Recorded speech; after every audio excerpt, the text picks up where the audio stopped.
Hello friends, welcome back to our YouTube channel 1 2 Step. Today in this video let's learn about how to change your profile picture in OkCupid. So let's get started.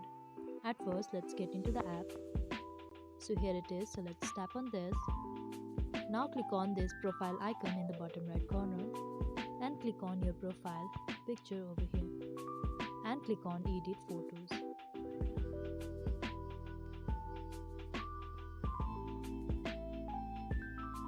Choose the photo and click on tick mark.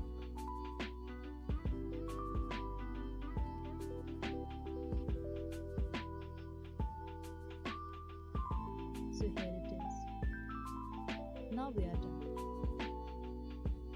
So the profile picture is changed. So this is it. This is how you can change your profile picture in OkCupid. I hope you liked the video. Please do like and subscribe. Thanks for watching.